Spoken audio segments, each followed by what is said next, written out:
Good morning and welcome to the number one Group of Five college football podcast in the world.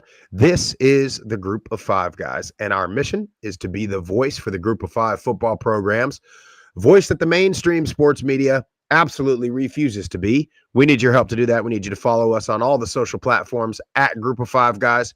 Go to YouTube, Apple Podcasts, Spotify, wherever you get your best podcasts. Subscribe to the channel. Leave a 5-star rating and a review. Most importantly, share it with your family and friends. On this episode, we are going to do a full breakdown of what went wrong and what went right for Boise State on New Year's Eve.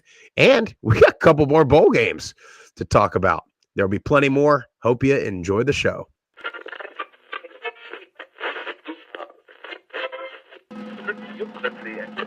Have you had it from somebody born and raised in Lafayette, Louisiana, at a tailgate? Doubt it. I said Michael Pratt has got to show up and play, and boy did he. 394 yards, 4 touchdowns, 48 rushing yards on the ground, and another touchdown. Projected getting drafted between the first and third round. That's incredible. The wide receivers are absolutely stacked for the Group of Five. Yeah, I really appreciate you do for the Group of Five programs, and I think it's great. I think we should get more of this. But you guys are on the forefront of this, and I'm thankful for this. I'm glad that you're talking about the Group of Five because I think they get overlooked. But it's a ton of fun to watch a guy go to the NFL from a Nevada or a Colorado State or a Middle Tennessee or an App State, and fans follow that kid.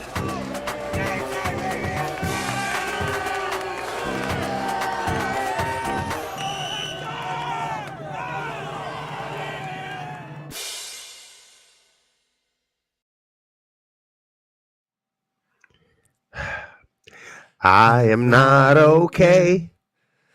I'm barely getting by. Oh, Jeff. I'm still heartbroken, my friend. Yeah, it's been rough. It's been a tough couple of days. I'll tell you what, though. You know what's helping me get by? That. Since I've been home here from Glendale, there's been a nice hot cup of Deca Gray coffee.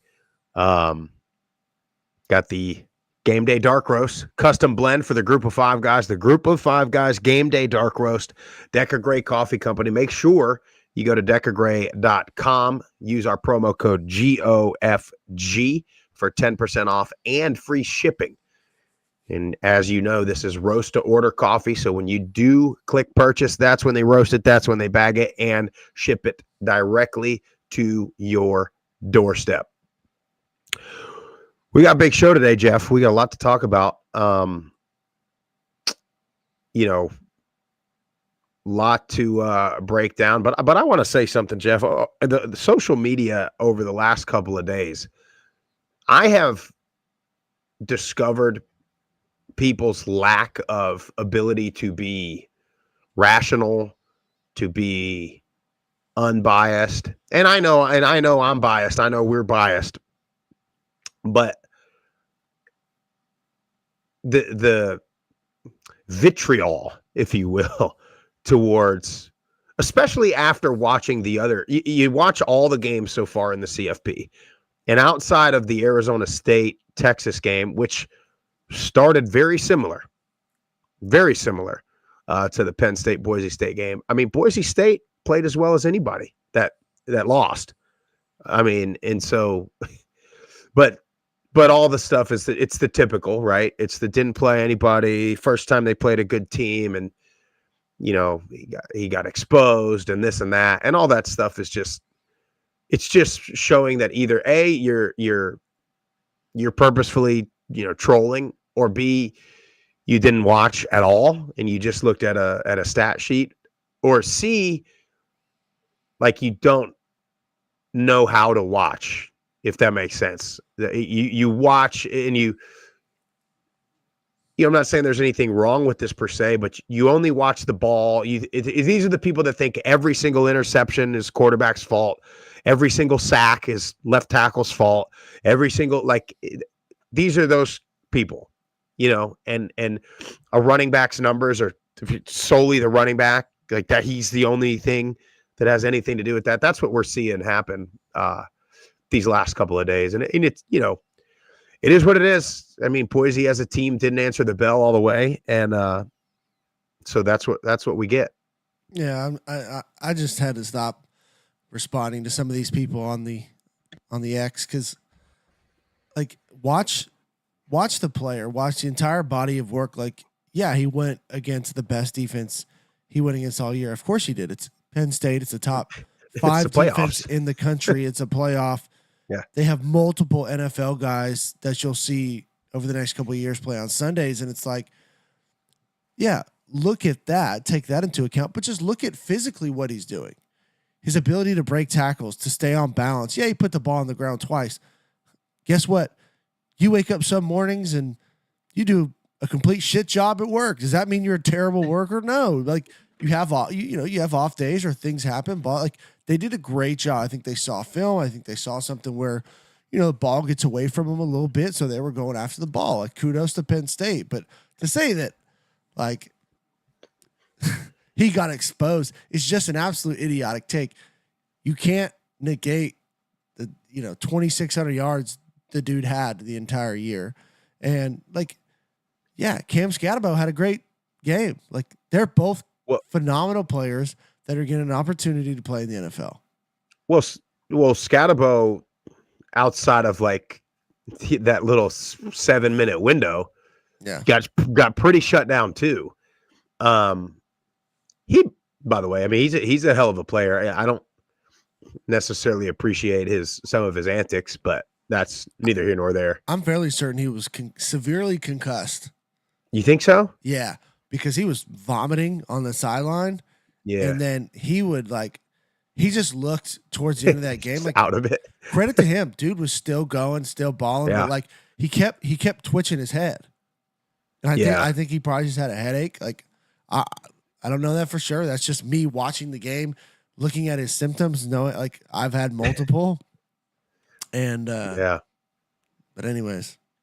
Well, all right. So give me your overall thoughts on the game. Like no detail, just kind of casual watching. Like what'd you think?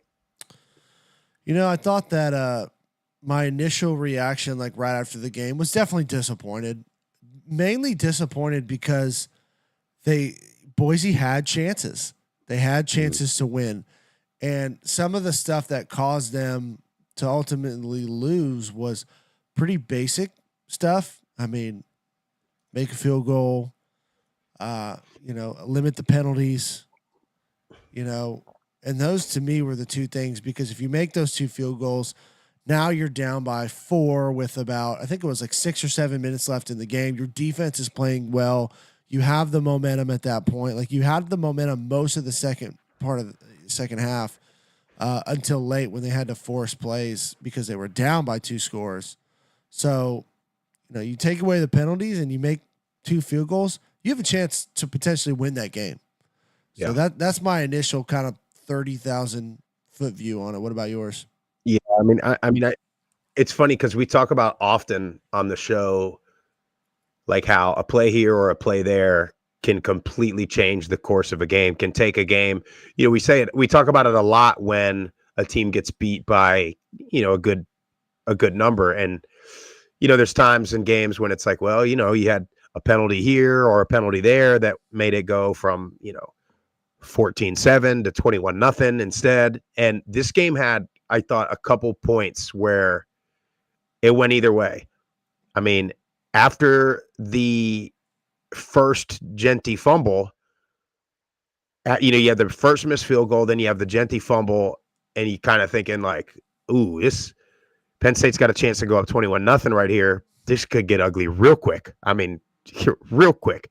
And then Boise settled in, and then, there was a point at the beginning of the second half where it was kind of the other way. And you thought, man, Penn State's not doing anything right now. They've completely went away from their offense.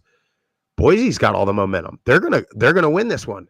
And then it kind of shifted back a little bit. And so it was a really good example of momentum. Both teams making having a game plan, making adjustments. I thought Penn State, defensively, I mean, you saw Tim Allen, their D coordinator, and Genty after the game, and you don't know what they're saying, but you know what they're saying. You say, dude, you've been a pain in my ass for a month. And listen, I know. Look, I can tell you this: when a team, just from my little GA experience or whatever, when you have like two teams to game plan for, like they do it. Like Penn State, yes, they're prepping for SMU, but I promise you, they have coaches in the building that are preparing for Boise State if they win. Not with the team per se, but looking at the tape, kind of getting a general idea. So, I mean, their whole game plan was, we're going to do whatever it takes to stop Genty. We're going to allow our DBs to press or to play man or whatever we got to do here. We're going to keep everybody in the box, and they did it, and it worked. And we'll talk about our thoughts on Boise's offense here in a little bit, but I thought it was a good example of football, man. Like, yep, both teams had a spot. There was a spot where Penn State could have ran away with it. They didn't. There was a small window when Boise could have won it, and they didn't. And, we ended up having a pretty damn good game for about 57 minutes where Boise was still very much alive. Now, they had the slow start. Do you think the layoff had an effect? Yeah, I think it did. I'm not going to say that's why they lost the game, but if you looked at all these quarterfinal games, every single one of them started off slow. So is that a coincidence? I don't think so. You're taking almost a month off of live bullets and live action. Your reactions are going to be they're just going to be a little bit slower than a team that played 10 days ago or whatever it was. So do I think that's the reason why they lost the game? No, but I definitely think that there's something to, having almost a month off that just causes you to be a step behind. It every single one of them, almost, it took about a quarter for them to get going. And I think it's just from sitting around for a month and practicing and holidays and just all the things, man. You can't replicate live bullets. I say it every single year.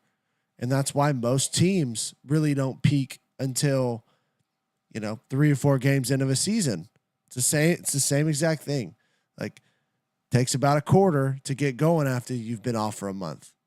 So, yeah, and I thought, I thought especially Oregon looked like a team that had been off for a month. Usually when teams are off like that, they look a step slower. You kind of have some of that rustiness, like you would. Again, it's why you have in the NFL. It's why you have preseason games. It's why in camp you have a bunch of live scrimmages because, like you said, nothing replicates it, and then it still doesn't do the justice. But you take a month off. I don't know if it affected Boise a ton. They had some kind of slow starts all season. So, but yeah, I mean, to me, like Oregon looked like slow. Georgia looked off to start. Well, Georgia really looked off pretty much all game. And again, you credit the 4 winning teams, right? Penn State came in with a defensive game plan and they executed it to perfection. Ohio State is playing as good as anybody's played all year right now. Notre Dame is playing as good as anybody's played all year. And Texas, same thing. They came in with a defensive game plan to stop Scatterbo, and they did, and they jumped out to a 2 or 3 score lead. And then they're having to play catch up, which, by the way, for the people that didn't want the expanded playoff. So, I mean, Ohio State probably doesn't get in if we don't have an expanded playoff. And and then for the strength of schedule people, right?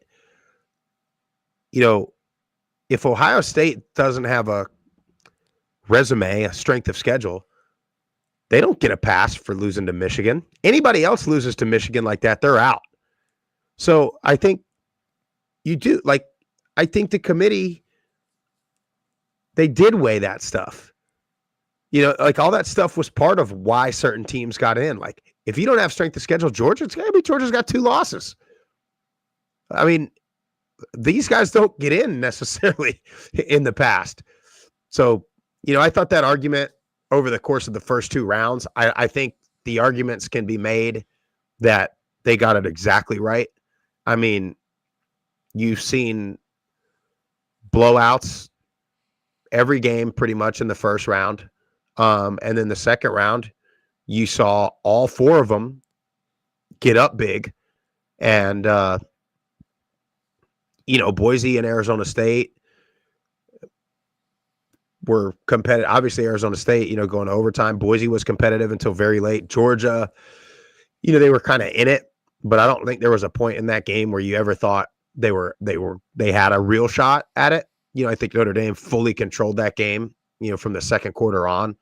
And then Ohio State, I mean, my God, Oregon, I mean, brutal. And here we go again. I just want to say one more thing.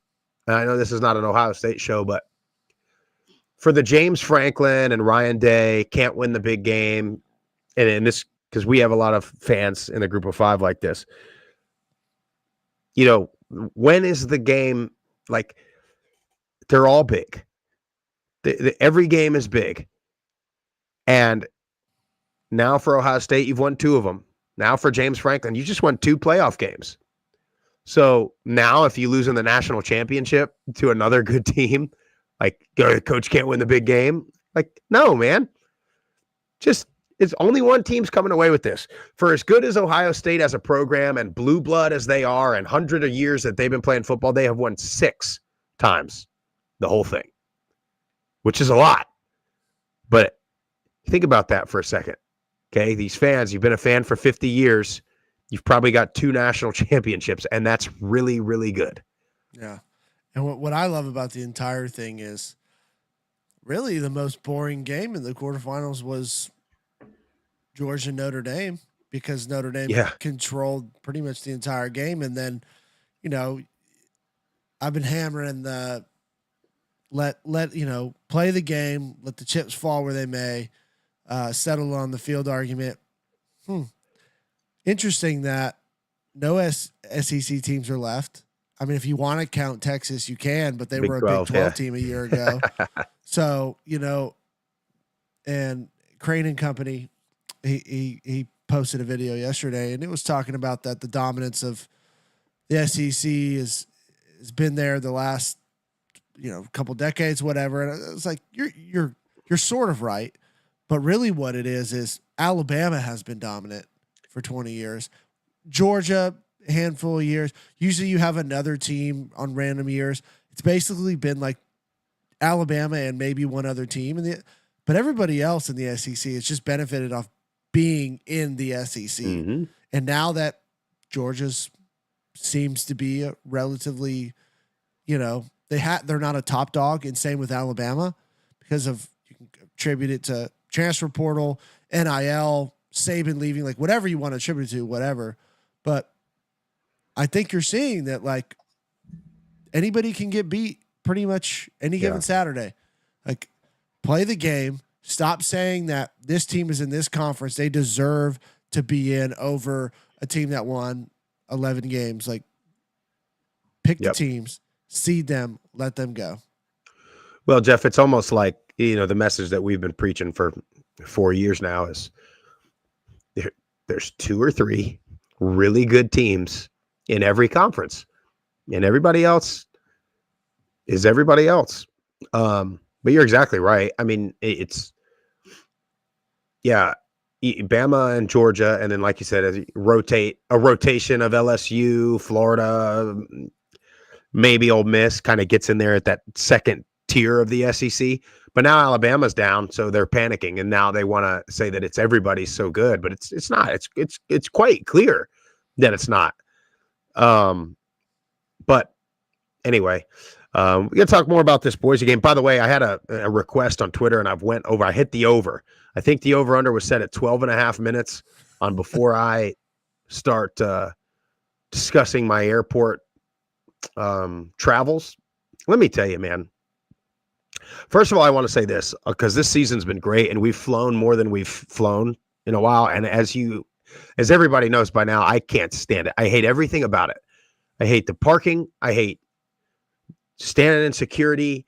I hate sitting on the plane. Takeoffs and landings, they make me nervous. They do. They make me nervous, especially when I see these freaking videos on my Twitter the day before I'm getting ready to get on a plane of the Gonzaga basketball team almost getting T-boned on a damn airplane. See that? I did see that. But anyway, I mean, it's like from the moment you get there, everything about it is just dumb. Like people, like, dude, I'm in Atlanta. It's 6:30 a.m. on a Monday. And people are like zombies walking through there in pajamas, grown adults in pajamas. There was an adult woman and her probably teenage, like older teenage daughter in a like a Pikachu onesie, like matching. And I'm like, are you guys not normally at work by now? Or at least awake, brushing the teeth by now? And they're just like zombies. And then you wonder why the TSA people are such assholes, because they got to tell you 15 times to take the damn belt off, take the damn shoes off. And then, Jeff, I couldn't believe it. The whole flight, like I finally got a damn exit seat. Finally. All year I've been wanting an exit seat. Finally got one. Well, I'm sitting there and I'm kind of by the bathroom. So I keep getting whiffs of something. Like, and I'm thinking, damn, like somebody really took a deuce in the freaking airplane bathroom. That's what I'm thinking. And then, you know, I slept a little bit. I watched a movie. I freaking glance up and the guy in front of me's got his Nike shoe. And it's not only is it off, it's now his shoe has somehow come like behind him underneath the seat. I mean, you guys saw the picture. And I'm like, my God, that's what I've been getting a whiff of for 4 hours. This guy's feet on an airplane. It's like hotboxing somebody on a damn airplane, Jeff. And you can't roll down the window. No, you cannot. Like you could in a vehicle. And I'm just like what goes through these people's heads when, I mean, you wonder why players are transferring and coaches are leaving and this and that, and everybody wants to go me society. Well, let's talk about the guy that freaking first thing he does when he gets on the plane is lean his chair back into somebody's freaking ACL, takes his shoes off, you know, and has his headphones so loud that you can hear him. It's nothing better than the aroma of feet at 6 a.m. in the morning, isn't it? It's 6 a.m. on your flight back home after you've been trying to get caught up with sleep and rest for the past 3 months. I mean, geez, dude, it's just unbelievable. And then, of course, the getting off the plane is like one of the worst experiences of all time. You should not, if you are unable to lift your bag over your head, that's not a carry-on. If you can't carry it, that ain't a carry-on, buddy. You're going to have to foot the bill and check it if you can't. And then the family, I felt bad. I did. But Phoenix Airport, I don't know about your deal, but the TSA in Phoenix, they were nice, man. The guy was like, hey, good morning, everybody. They were super friendly. And then he was like, he tells me, he's like, I appreciate you being patient. And I was like, brother, you should see these assholes in Atlanta. I was like, you guys are great. And then, but the family in front of me, like it was a family. So I want to give them a pass. But Jeff, they had like, it was just a mom and dad and two, you know, probably 6-7-year-old kids. I mean, they had like 8 bags that they were attempting to carry on. Yeah. And I'm just like, guys, I get it, man. Traveling is so expensive. I get it. That's why like my wife and kids don't come on any of these trips because it's so expensive. But it's like, you gotta foot that bill, because then what happens is they're the first ones on the plane because they need assistance. And then, you know, peasant like me in zone 8 boards the plane and there's no more space in the damn overhead because one family took up 5 rows worth of space. Anyway, we got to talk about football. Boise State. So I want to go down the list on all the things that kind of I think were keys to them losing this game. Penalties.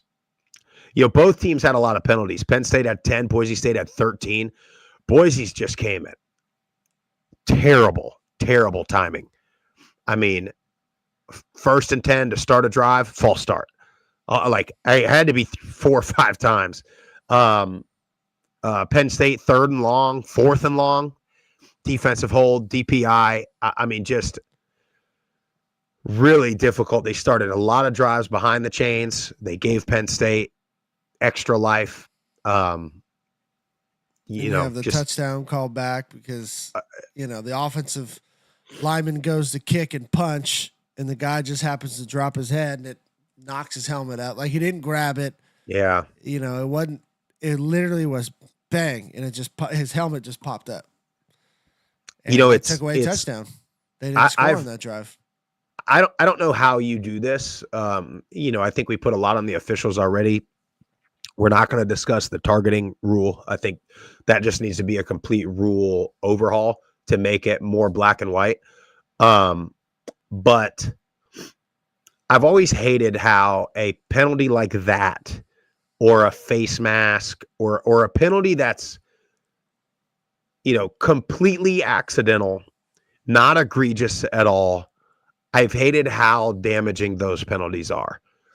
That's a 15-yard personal foul, wipe away a touchdown, where, like, to me, that should not be the same punishment as, an egregious late hit, or, a late hit out of bounds, or a penalty where it's like, not necessarily purposeful, but it's dumb. I think penalties that are mental. It's hard because you're going to get into the realm of refs deciding what is serious and what is not. So you got to, I think, keep it the same across the board. But yeah, I mean, there's no doubt that the penalties really killed Boise in this game, because it just seemed to be at very important times in the game where Penn State would get bailed out, either touchdown call back or they would punt it. Now they got a first down because of a defensive PI, but then you got probably would have been offensive pass interference that wasn't called on the other side, but it's part of the game, man. Yeah. Penalties is what it is. Yeah. And that one offensive pass interference, you could say would have been intercepted. It might've been, could have been, should have been, but but again, they did. I will say this, from the pass interference and defensive hold perspective and the hand fighting, they let them boys play. Yeah. And I think if they didn't let them play, Boise would have been in for a tough night, because they were grabbing and hitting and holding Tyler Warren all night long, in order to try and keep him contained. And that, we get onto it later, but that guy's pretty damn good. He's pretty damn special player. Yeah. And then turnovers, football, right? Penalties, turnovers, special teams. Well, here you go. But turnovers, I don't want to give Genty a pass for fumbling twice, and they were both pretty bad fumbles. Now, fortunately for him and for Boise State, the first one, Penn State gave it right back. And then on the second one, his O-lineman got on it, and they went and scored that drive. So they weren't, they didn't affect the game too much. But that first one, that was when you kind of thought, you're like, you must get a stop here, or this one's over with. And that was real early. Yeah. And that's what Genty's done all year long, is extending his runs, keeping his legs churning, not going down, where they just did a good job. They're punching at the ball. I mean, you saw it nonstop. First guy had made contact. Second guy was coming in with a closed fist trying to punch it out. And it's just something, just one of those things where they were hitting the ball, whereas sometimes he's missed, or, say maybe it's people just weren't making that a point of emphasis on defense. But kudos to Penn State making it happen. And then a lot of the interceptions for Boise State, those happened pretty late, where Madsen was trying to, he was trying to make a play and had to do something in order for it to affect the game. And that just was kind of out of his normal. But I remember we looked up in the third quarter, and Madsen was 18 of 26 for over 200 yards and a touchdown, and I think no interceptions at that point. So this kid's playing a stellar game right now. And if you want them to throw the ball more, then that's a gripe that you need to take up with the OC. I thought they should have thrown it more. I thought they should have went more play action, because every time he would put that ball down, those linebackers would fly up because they were so concerned on Genty. So I'm not sure why they didn't maybe do more play action, but I thought Madsen overall played a very good game. Yeah, I thought he did too. And his first interception, I don't know if it's on him, but I also didn't necessarily like the play call there. It was 3rd and 25. I think they were on the Penn State 40, and they went for 25. They tried to get all 25. I would have loved to see them try to get 10 or 12 and attempt to kick a field goal. So that first one was a little bit bad timing. And yeah, the second two, that game's over with for the most part at that point. He's trying to make a big play and keep him alive. I want to say this, you drew in the chat about needing the own playoff. Like, I get it. And, Jeff and I looked at each other after that game, and both teams, I mean, they're limping, they're exhausted. You can tell they're physically just beat up. I mean, that was a physical ass game, especially for the amount of running the ball that both teams did. But I think you're probably right. They probably aren't going to go beat Notre Dame in Miami if they win that game. But my point and my stance on this has always been how much recruiting and NIL and booster donations and facility upgrades and, recruits and all this stuff are they going to be able to do? Because now everybody sees not only did we make the playoff, but with 5 minutes left in the game, we almost won a playoff game. So my stance is you're going to get closer and closer and closer and closer and closer until you look at a Boise State. Look, Boise State has become Boise State based off of a game 20 years ago, yep. Because and you see what they've built on it. And now they have another big, national presence type game. I promise you they're going to build on it. Promise you they are. So, that's my stance. And maybe they wouldn't have. I'll say this. I can promise you Notre Dame is probably limping and beat to hell the same way as them two are. And that's why when you get late in the season, what's important, the depth up front, especially. And that's probably where Boise State's missing a little bit right now. It's depth up front, but you already saw it. They already got a transfer kid signed coming over from Ohio State. I don't know how much he's played or, what his story is. I'm sure he's a 4 or 5 star recruit at minimum. So you'll start getting those guys. You're going to start getting a guy that's maybe he's the 7th guy on an Ohio State O-line and he thinks he should start or he wants to start. They're going to go to a play. Where can I go and play big time football and have a chance to win the whole thing? Boise State's got a damn good shot. Boise State's got a better shot than if I go somewhere else in the Big Ten. So I think that's where that gap, whatever gap there is or isn't, just shrinks and shrinks and shrinks and shrinks, which is why we'll probably see the whole thing changed again just to make it more difficult. Yeah, I mean, you can't put a price on what that value, marketing-wise, dollars-wise, what it brings to Boise State and the entire group of 5, but mainly just Boise State and what they're going to be able to do with those dollars and that exposure that if you just didn't have an opportunity, then you would never get it. So, yeah. And I don't know too many other teams that, if Boise would have won, like, would they have won the next 2? I don't know. But I'm not, as much as I'm not going to sit here and say that, we advocate for the group of 5 getting an opportunity because you have to settle on the field. Same point goes there. Like, okay, let's get a win and let's see how it happens. Like, there's a first time for everything, and I'm not just going to sit here and count us out, but the amount of benefit making the playoff and competing in the playoff does for a university.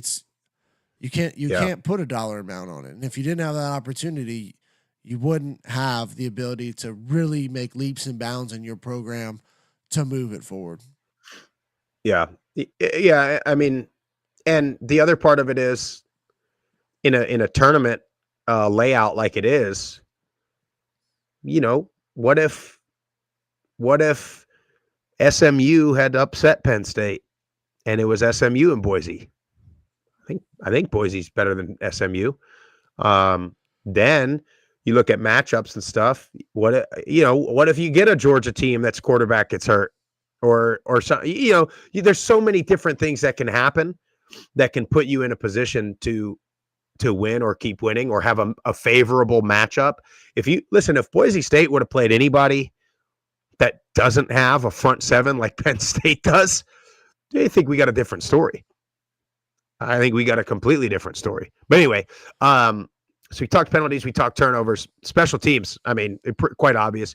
Can't miss 2 field goals. The first one, maybe you chalk that up to mental because he just completely, he shanked it. The second one, he hit it good.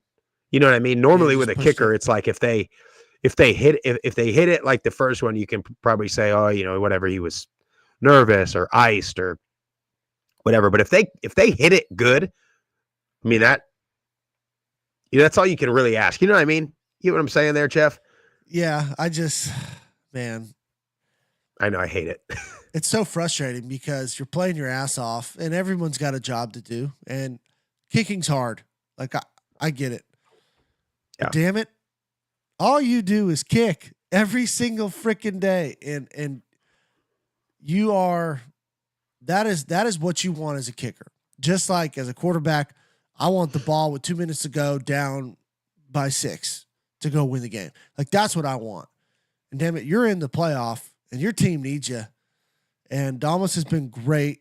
I mean, a great career, and it sucks. But damn, you make one of those split, and now Boise's down by 7. You know what I mean? Yeah. Like it changes the entire complexity of the last 7 minutes of that game, and it gives your defense, who's laid it out on the line, another boost, another shot of adrenaline. All right, boys, we got one stop. One stop. We got one stop to get, as opposed to shit. We got to get 2 stops and get. We got to get a turnover here. Like it just changes it. So I hate it for Dalmas. Great, great kicker, great career, but unfortunately had a bad game. By the way, what about Sarkisian giving a speech to his kicker right before he misses one? Did you see that? What are you doing, dude? You leave those kids alone. Those Don't touch. Look, for as much as we're kind of being a little bit negative towards kickers, it's got to be the most mentally, it's you got to be one of the most mentally tough kids on the team to kick, because I mean, if you look at Boise, you're getting 2 shots in a game. That's all you got, so everybody knows you just leave them alone. Let them do their little thing, kick it into the net a couple of times, walk out there, do their little weird handshake with the snapper. And it's all about routine for those guys. Don't mess up the routine. What are you doing, dude? Sarkisian sits there and he's like, "You're gonna make it. I love you. Whatever." I'm like, "Bro, he ain't got no shot now, bro." Hands on shoulders, like. What are you doing? That ain't part of his normal routine. No, yeah, but anyway, let's talk kind of individual position groups, Jeff, real quick on this game. Genty, obviously, we talked about it a little bit. One of the things I thought, and we talked about this before the game, is I wanted them to be a little more creative with getting him space, and everything to me seemed inside zone, and that was it. Penn State ran that freaking stretch play over and over and over. And especially at the beginning of the game, it gashed Boise. You get them big D linemen running sideline to sideline, and you give a back with the ability of Genty to break tackles or make guys miss. You got to give them a chance to get going. You got to, I mean, I can't even think of a play they ran outside other than that freaking pitch to the short side of the field, which I also don't like. But I wish they would have got a little more creative. I think Boise's O-line was just a little bit overwhelmed by, Penn State's got some dudes, man. I mean, they got some big time NFL guys on the front of that line, on the second level of that line, and they were crept up I mean, you know, Yeah, the interior, especially to me, is where you were getting tons and tons of leakage early in the run play, and that's just it kills the play in the backfield. I mean, he was getting hit 2-3 guys, like either right at the line of scrimmage or sometimes before he even would get to the line of scrimmage. yeah, So when you're doing that, you're not getting to the second level. You're getting, defensive linemen cross your face. I mean, you're getting beat, and it was just physically. The interior just had a tough time, and as you should. 91. I don't know his name, but he was in the backfield freaking every single time. And those linebackers, they saw a run and they were just triggering right now. I mean, Penn State's entire game plan was somebody else is going to beat us. It's not going to be Genty. And if we get beat by Madsen or Camper, so be it. But we're not going to let number 2 beat him. And they did a good job ultimately. He still had 100 yards. They were freaking tough 100 yards. But every time they would, get him into the flat, I mean, easy pitch and catches, just doing something a little different, a little sleight of hand, he would get open. And I don't, again, I don't know why they didn't do more of that. And then they could have went play action. Little pop passes. Dude, just flash and go, and they did that in that first drive and got louder, a ball down the seam. Just all you need is those linebackers to take 2 steps and they're done. They can't recover. Yeah, and then with all that and still, I mean, there was multiple times when we looked at each other. I think Tim Brando tweeted it out at one point in the game. It was like kind of in that third quarter when he had a couple that were real close. Yeah. And we kept looking at each other like he's gonna get one. Like this is when he gets one. They've been getting him all night. All it takes is one freaking broken tackle, and man, it just never came.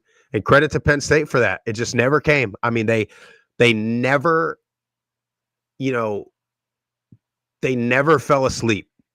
You know what I mean? Almost like when you play an option team, right? They were so disciplined.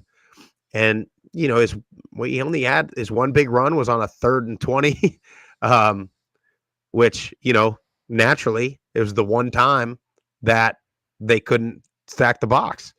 So, it was tough. But anybody that thinks that guy's NFL stock went down it went up. I think if people see the runs he had. The only thing I'm worried about for him is, with the way that running backs are treated, I'm worried they're going to think he's been used. Overused. Yeah. We talked about Madsen running back class too. Yeah. We talked about Madsen already a little bit about, I thought he played pretty well, man. And there was a tweet or two after saying you can't run it back with him next year. I think you're crazy. I mean, that guy threw for 300 plus yards against that Penn State defense. And he was running for his life quite often. He made some plays with his feet. I'm not a quarterback, Jeff, but I thought he played well. No, I thought he played very well for what the offense was called. Now, again, if you want him to throw the ball or you want him to run more, okay, then you want him to be something outside of like what he is and what the game plan was called for him. When you look up in the third quarter and 70% completion, touchdown, over 200 yards against that defense, a top 5 defense in the country, that's an incredible performance up until that point.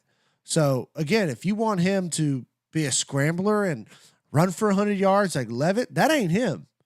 So if that's your complaint, then you just want somebody else, because that's not what he can do. But what he can do is escape the pocket, make great throws on the run, made great decisions within the pocket, and like I said, he answered the bell for the offensive game plan that Cutter called. Now you get late and you're trying to make a play and trying to throw balls up, like the late picks happen, but that's because you were down by 2 scores and you're hoping something gets through, and it just didn't. But I think you can run it back next year. I think Sire Gaines, if he stays and is healthy, that boy. Yeah. Let me tell you something, guys. The glute calf trap upper back test. Sire Gaines was sitting there. He was suited up. that dude's the next one up at RBU, if you will. And I think for Boise, they already know it. You know, Boise fans, they already knew about Genty 3 years ago. But Sire Gaines is, I mean, I got to see him live down at Georgia Southern too when he would come in for Genty, and it was different. He's certainly not breaking 6-7 tackles every run, not yet. Maybe he will when he's becomes a man. But he's a home run threat, and he's got some speed. You know, I thought too, Jeff, with Madsen, you know, they don't have the true number one burner, go up and get it kind of guy at receiver. They got Camper and Strawn. They played well. I think they're just possession guys, big bodied possession guys. And I thought they did the best they could do.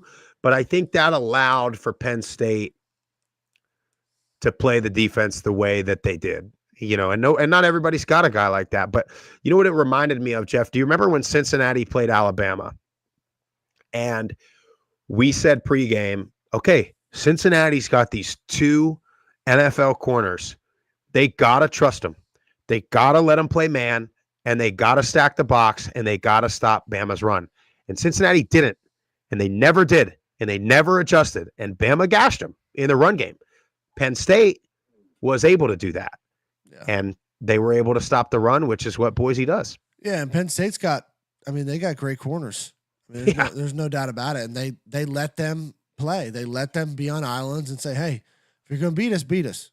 But we're going to challenge you. And, you know, those guys don't have the breakaway speed, but they're very good receivers. And I think that's the way Boise has wanted to build their offense is a dominant run game and then big bodies on the outside. And Louder played a great game too.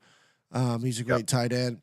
I thought the receiving room overall did what they were asked to do. There was a couple opportunities. Maybe they could have made a big play one-on-one on a go ball, but those are low percentage throws. You know what I mean? So yeah, against a very good defensive backfield. You know, it's kind of going back a little bit, but the touchdown that they scored, their first one with the fullback, I don't know if you've had a chance to watch like the TV copy yet, but I watched a lot of it. And they motioned Genty out, Jeff, and 3 linebackers go running with Genty, and then magically O-line is able to get to the second level, and they're able to push the guy in. You know, I thought that, and you know, looking back, hindsight 2020, I think they could have done that a lot more too. I think they could have motioned Genty out. I think they could have used Genty as a, you know, I was waiting for not just a little wheel or a screen. I was waiting for Genty to get out there. You know, wheel route along the sideline works every time in the video game. Something like that, because that dude can catch the ball out of the backfield. He's faster than most guys. I think he would have been a mismatch. Defensively, Jeff, for Boise, first off, I want to say, I don't know if it was an adjustment made by the coaching staff or they just kind of woke up and figured it out. But after they went down 14-0, that defense was phenomenal. Hassanin, we've always known he was kind of a high motor player. That guy made himself some money the other night. That guy was ridiculous. You could tell he was beat to hell. He was cramping every quarter. That guy was in the backfield so much. And, you know, and I thought post game, you know, his opening statement about how Danielson changed his life, you know, think whatever you think or say whatever you want to say about religion or, you know, how vocal and open Danielson has been about his faith. And outside of that, the relationship that coach has with his players, that's how they'll be able to compete recruiting when they don't have the NIL dollar. Because for a guy like Hassanin, sure, he's probably going to get an NFL contract at some point, but whatever he's getting NIL, it's not what the end at Ohio State or Penn State's getting in NIL. But he literally came out and said to Spencer Danielson, like, you changed my life. You know, and that's that relationship. Look at the relationship that we have with stock. Like, you can't put a price tag on that stuff. You just can't do it.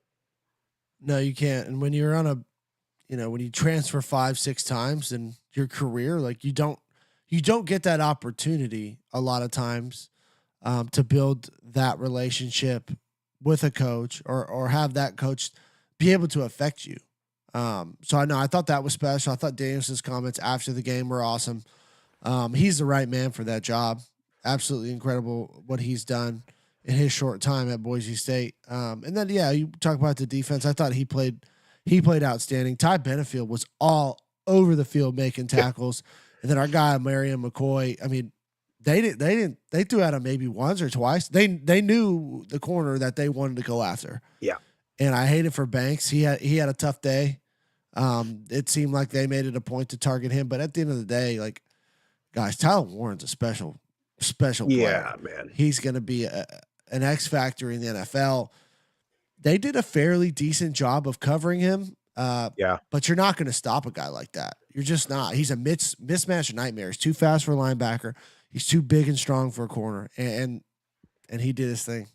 Well, and they have 3 touchdown passes, and then they had the one long run at the end. And all 3 of the touchdown passes, I mean, coverage was relatively good. I mean, they were there. I mean, the first one, Tyler Warren gets 1 foot down at the very back of the end zone. You can't throw a better ball. The second one to Tyler Warren was same thing, back of the end zone, just threw it high enough to where only he could get it. And then the other one, the deep ball to the receiver, I mean, it was pretty similar, just over the DB's hand. So, like, they did better than I expected them to do. Yeah. On that side of the ball. And I think that was the key, was how much pressure could they get. And boy, they kept bringing that little delayed little wraparound blitz. That really confused that Penn State O-line, but it had Hassanin and those linebackers and those ends in the backfield. I mean, they got home 4 times. That's why they led the country in sacks this year. Boise State did. Yeah. It's just, you got to find a way to not start slow in these games. To me, that's a lot of it. You get in a hole and you're just playing catch up most of the pretty much the entire game. So if they could have started a little quicker, who knows what could have happened. That and make freaking field goals. Got to do that. You got to do that. You can't have wide receivers having false starts. The defensive holds, like, if you're beat, you got to hold. So you know what I mean? It's like, hey, let's give them the first down or let's give them the touchdown. Like, if you're beat or if you fall down, you got to grab them. But can't get beat or fall down. So just a tough one, man. And Boise, they'll probably, let's get through the portal windows. Let's get through spring and we'll be able to look at rosters a little bit, but let's not pretend they're not going to be one of, if not the favorite, to make it there next year. And I think overall, they answered the bell, by the way. I think even on game day, the following day, I think even Herb Street made a comment, and Saban, they kind of said, Boise settled in a little bit. And even though they only showed, the highlight you watch and they show all 31 of Penn State's points and they don't show anything else in the highlight, they make it seem like they ran away with it. But, they made that that was a damn brawl. It was, and I'll tell you, man, it was awesome to be there and be a part of it. What'd you think of Phoenix, Glendale, Scottsdale, Jeff? I thought it was great. I think the Fiesta Bowl does a great job of taking care of, media folk. It's the best, I guess, sort of spread that we've been a part of. And they had them damn churros down there, Jeff. Good churros. Love a good churro. No, but Phoenix was all, it was great. We got to spend time with my sister. She lives there. So got to meet, Andy, my niece. She just had her about a couple months ago, and it was just a great trip. Be able to be at a playoff game with a Group of 5 representative on the field, having the access, to media day, to the coaches, to the players, getting to talk to them. Just honestly, an incredible experience. And then add on top of it, getting to spend some family time. It was awesome. And a couple of things that's funny, as Jeff and I have always said, we're certainly not media professionals. It's interesting being around that. We're sitting there in the end zone watching Boise score touchdowns. Listen, they had a pre-game media meeting, and there was like 100 people in there at least. And then when you get into the game and you're like, where are these people at? You get missing all the good stuff. Yeah. And it's just interesting to see what people's priorities are, right? Like we want to be like freaking right there in the trenches. I mean, we're standing under the goalpost. Got a little TV time too, boys. Got some TV time. We sure did. We got some TV time. I mean, outside of the ESPN video footage of Genty and it's a freaking fullback's name doing the Dragon Ball Z celebration. I mean, we got the other good picture. You know that. I mean, but just pretty cool, man. And see, sports world's funny, man. You really, I mean, I ran into. Well, first of all, we got to grab lunch with our boy Jay Rose. Shout out to Jay Rose. Book and Fitz. Run into old David Lucas, another former Air Force guy. It's just wild how Chuck Pagano was there. Flava Flav was there. Oh, Big E Langston was there. The wrestler, if you don't know. But it's funny how this sports world is, man. And you don't see people for 10, 15 years, and then all of a sudden they're standing on the field. It's just such a small, a weirdly small but gigantic network and world. But man, it's so cool to be a part of it. No, Joe, we're absolutely not media professionals, by the way. I tell you what else they do. I mean, they do so it's very strict on when and where you can be and what you're allowed to like. So after the 45-minute before kickoff mark, you can only do still photos, not video. So you got all these people standing there with cell phones and cameras, and you're like, how in the hell are they going to tell if somebody's doing a video or a picture? Oh boy. Oh, Ranger Rick. Gomer Pyle was back there, Jeff. I mean, every time somebody snaps a picture, he runs behind to make sure it wasn't a video. Still shots only, right? Yeah, telling us multiple times, still shots only, right? No video, right? And we're like, yeah, buddy, I'm going to put my phone back in my pocket because I don't know what I'm allowed to do. But just really cool. And one thing we haven't talked about, Jeff, is, boy, shout out to that Boise State fan base. No doubt. They had to be, I mean, it was, so the night before they do a pep rally down in Scottsdale, which, by the way, if you ever get a chance to go to that game or to that area, that's a cool little strip.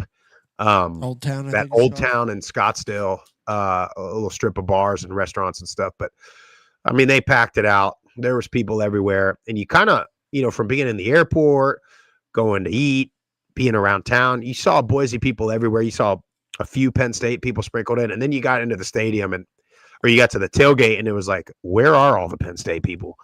And then in the stadium, I mean, 60-40 at best. I mean, I think closer to like 75-25 or 70-30 Boise State to Penn State. And, it was freaking loud in there, man.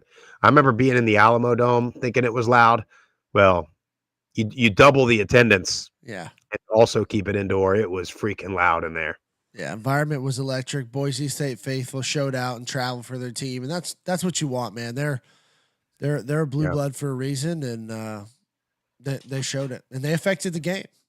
It was more of a home game for Boise than it was for Penn State. That's for sure. Well, we got two more Group of 5 bowl games, right? Yep. And then we got a couple of voicemails we got to get to. We got North Texas State today at 4 p.m.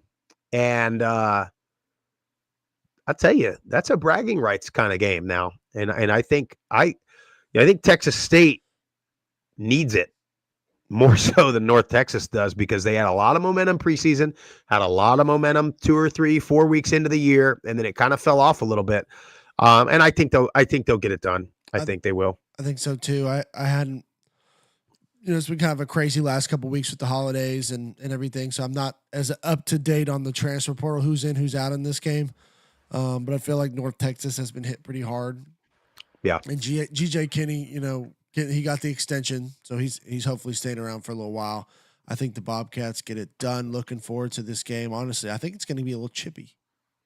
Yeah, I think it will be too. And all the bowl games have been pretty chippy, man. You can't tell me the kids don't care. I can tell you that much. As much as we want to talk bad about the kids and the selfishness and this and that, these boys care. I know Monty's in the portal, so we'll see what running back shows up. Yep. And then we got the Bahamas Bowl on Saturday, which is Buffalo and Liberty. Give me Buffalo. I mean, the way that they play defensively, Liberty's getting hammered in the portal. I think Buffalo's riding some momentum. I think what Pete Limbo's doing up there, I'm going to tell you, the old Maction's going to be very interesting next year. It's going to be a hell of a lot of fun. Yeah. I mean, this is, again, a lot of these bowl games, they're completely different rosters. So, like, I'm not sure what to expect from Liberty's offense, to be quite honest with you. Buffalo probably have more people, their original roster around. So, yeah, why not? Be the Bulls. Yeah. Warm weather. All right, Jeff, we got a couple of voicemails to get to, and then we'll kind of give you a rundown of what is next for us, which I don't think we even know yet. But and then we'll let you get out of here, Jeff. You guys, in the off season, by the way, like if you've got an interesting little tabloid on your program, if you've got a recruit that's in town, if you got some rumors, call the hotline, even if you don't want us to play it on the air. Just just for the information piece. Call that hotline, 615-900-4286. Jeff, can they text that number? Yeah, they can.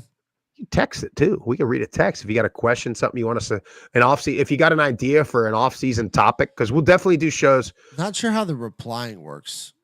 I hadn't quite figured. I don't know. But if they text it, we can address it on here. Yeah, absolutely. Or email. Email works too.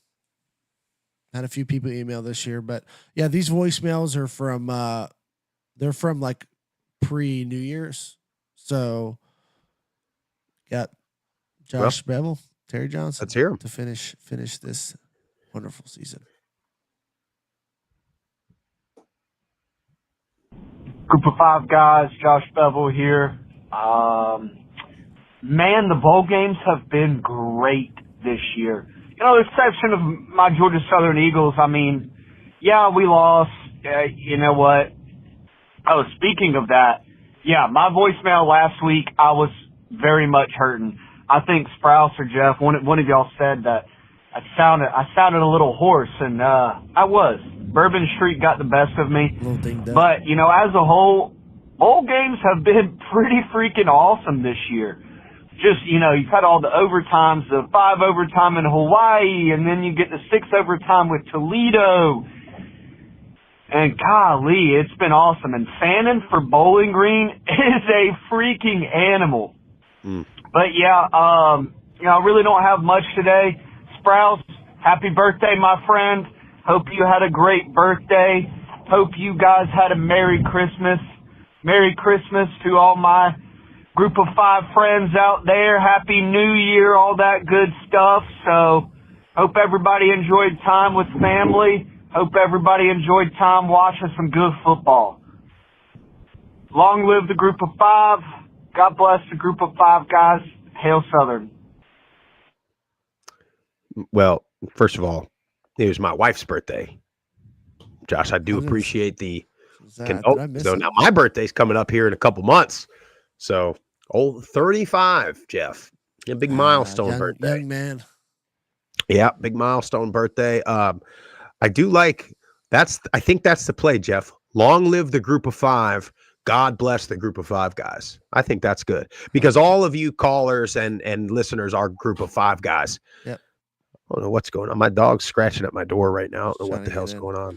I think, dude, ever since we've had kids, he's been like freaking feral. He's no longer the alpha around the house. I mean, I don't know what the hell's going on. There's only one alpha. No, but it's me. Damn right, it's me. I do just want to acknowledge the tragedy that happened in New Orleans, and thoughts and prayers goes out to everyone affected and involved. It's just absolutely awful situation. Well, and to add some, to make it more personal, I saw, I don't know if it was Fat Watts, one of the Tulane guys tweeted that like they were standing there. So, I mean, you just, I mean, everybody's been there. Yeah, everybody's been standing on that area. So, and it's just, God, it just, I don't know what we got to do, Jeff, to get people back, get people in line, man. It's just whatever it's mental or lack of faith or I don't know. Anyway, Need to talk to my boy JC. He'll solve a lot of your problems. yep. All right, let's get to our last one. So yeah, the Cajuns got their asses blasted by TCU Horned Frogs, and you know what? Not even mad. We lost a dozen guys in the portal before the game started, and lost one of our rotation running backs, our two leading receivers. We had 2 or 3 offensive linemen out with the flu. Honestly, I expected it. I'm not even going to be mad. We exceeded expectations this year. We won 10 games, plus the conference championship game. We had to play 3 different quarterbacks this year due to injuries, and that's just honestly out of anybody's control. And, it sucks because the defense just honestly has been great in spurts, but just suck in the red zone, and TCU exploited that. But other than that, this team performed today how I thought they would perform. Man, I didn't expect us to, with a depleted roster, to go blow for blow with the Big 12 team. And TCU had guys out as well. I won't say that they weren't depleted as well, but they had guys. Your 2 leading receivers are gone, but they're recruited at a totally different level than Louisiana recruits. You know what I'm saying? So that they were just able to. Their backups seem like their backup wide receivers seem to average like 6'5", and even our Luke Groza award-winning kicker missed a field goal today. So it just was all around just not a good day, man. But it just seems like every Group of 5 team outside of the state of Louisiana just can't be competitive with their P4 opponents. So Tulane fans and Louisiana fans just aren't really doing too well in this postseason against the P4 opponents. But, we got some good portal additions from skill perspective coming in, and a good quarterback coming in next year. I think we could definitely compete to get to a playoff with the additions that we're putting in, man. I think we could definitely do that. But, we just got to be patient. So, in the end, good season. F for Dez. Sad we couldn't put anything in Trevor Case, but God bless Group of 5. God bless Group of 5 guys. Go Cajuns. Appreciate you, Terry. Yeah. Well, we talk about this bowl thing and with the guys opting in or opting out, I think you got to look at, he mentioned the Tulane game. You look at Florida had a lot of momentum towards the end of the year, and their big time guys played. Lagway, the quarterback, played. So it's not always, Power 5, those guys sit, or Group of 5, those guys all play. It's kind of what momentum do we have? What are we trying to get ready for? For Tulane and Louisiana, yeah, but they both got just crushed right before the game in the portal. And, it is what it is. But yeah, Louisiana got that quarterback. Where he's from, LSU or Ole Miss? But he's a local kid from what I've gathered. So they'll be fired up. That Sunbelt West, you got to think Huff and Southern Miss is going to be on the rise. You got to think I'm ready for the Troy Trojans to be back in this mix. Louisiana is going to be right there. Arkansas State, Texas, that we shall see. But anyway, thank you guys for calling. Up next for us, we don't really know. Probably not going to be a 3-day-a-week deal. At least not, till summertime or coming into fall camp. We'll probably do a show a week. I'm thinking Jeff and I will figure out when, where, how. Still have some interviews dropping. Yeah, we're going to try to get as many head coaches. If you've got a line with a coach or coordinator or player, NFL guy, link us up with them, and we're going to try to get a lot of interviews out. We may or may not be at the Senior Bowl here in a couple weeks. Right now, I think we only got 7 Group of 5 players on the roster. Would like to see that get up to like 10 or 12. before making a call to go down there. Because Joe, unless we can get the writer of Yellowstone to throw us some cash, you get me a guest spot. I think I could play a cowboy, You got maybe no chance of playing a cowboy. No, or I could play, it's like the first season when I've not watched it. I watched a little bit of it on the plane actually, where the bikers get, they cut this fence down. I could play a biker, I think, Jeff. Yeah, you can play. You can play. Listen, Cole Hauser plays like the most badass guy in there. He was like the tailored suit skinny pant guy on Too Fast, Too Furious, the South Beach drug lord. So don't forget, that's Cole Hauser. I know, not this fake cowboy guy we got playing on a TV show now. But anyway, hey, look, thank you guys for an awesome freaking season. Jeff, we said we were going to do 3 shows a week. Damn it, we did 3 shows a week. Don't know how many games we went to, how many flights we caught, rental cars, hotels, Airbnbs, the whole deal. Thankful to our wives and our children for putting up with it. But damn it, it's been a hell of a ride. Can't wait for next year. Off season starts next week. Yeah. After Saturday, we're done with games. But look, you guys hit the follow button on all the social platforms at Group of Five Guys, YouTube, Apple Podcasts, Spotify, the Varsity app. Download it for free. Listen to the show on there. Most importantly, tell your family and friends all about us. That's all we got for you guys. You guys have a great 2025. Great rest of the week.